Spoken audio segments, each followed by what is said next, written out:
बहुत बेवकूफ था मास, जो दोस्त के भेस में तुम जैसे दुश्मन को नहीं पहचान पाया। ये सब कुछ मैंने सिर्फ तुम्हें पाने के लिए किया, तुम्हें हासिल करने के लिए। ये क्या है शिफा? हमारा जीना मरना इसके साथ खत्म। अगर इसने हमें शाज़र के सामने दोबारा जलील किया, मैं शाज़र से निकाह नहीं करूंगी। पीछे। इसको समझा दे। और आज इसके हाथों में हाथ।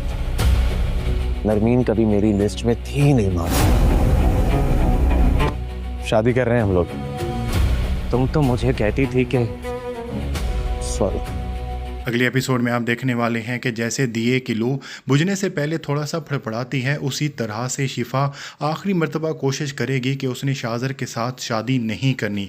वो शाज़र को काफ़ी ज़्यादा बातें भी सुनाने वाली है ताकि शाज़र ख़ुद ही शादी से इनकार कर दे, लेकिन शाज़र तो इससे भी ज़्यादा जली कटी बातें शिफा के मुँह से सुन चुका होगा, इसलिए उन्हें इन बातों की कोई भी परवाह नहीं होगी। लेकिन फिर भी शिफा शाज़र से शादी से साफ इनकार कर देगी और यही फैसला वो घर आकर अपने भाई आलियान को और अपनी भाभी को भी बताने वाली है। लेकिन उसकी भाभी भी जानती है कि अगर शाज़र और शिफा की शादी ना हुई तो उसका अकलौता बेटा जान से हाथ धो बैठेगा, इसलिए वो मजबूर करेगी शिफा को, इमोशनली ब्लैकमेल करेगी कि वो शाज़र से हर सूरत में शादी करे। शिफा शाज़र को निकाह के लिए जैसे ही हाँ बोलेगी तो शाज़र को लगेगा कि दोबारा शिफा मुकर न जाए, इसलिए वो फौरन आकर शिफा को निकाह के लिए ले जाएगा। लेकिन रास्ते में माज दोनों को देख लेगा और यहाँ पर भी माज का ज़्यादा शिकवा शाज़र की बजाय शिफा से होगा कि वो कैसे शाज़र का हाथ थामकर चल रही है। थोड़ा सा भी वो गौर करता तो पता चल जाता कि शिफा ने शाज़र का हाथ नहीं थामा हुआ, बल्कि ज़बरदस्ती शाज़र ने उसका हाथ पकड़ा हुआ है। यहाँ पर शाज़र एक मरतबा फिर से माज को जली कटी बातें सुनाएगा।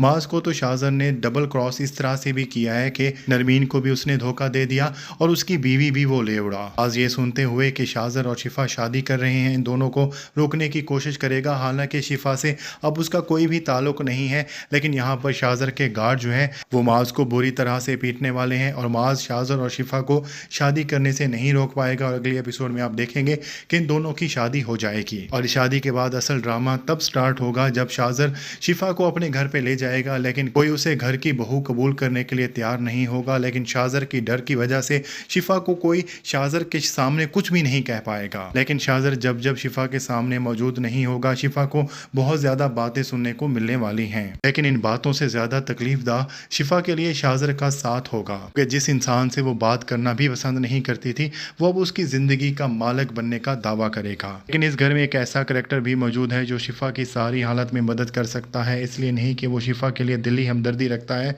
बल्कि वो शाज़र को जिंदा नहीं देखना चाहता। इसलिए नबील पूरी कोशिश करेगा कि वो शिफा को इस्तेमाल करते हुए शाज़र को नुकसान पहुँचाने की कोशिश करे।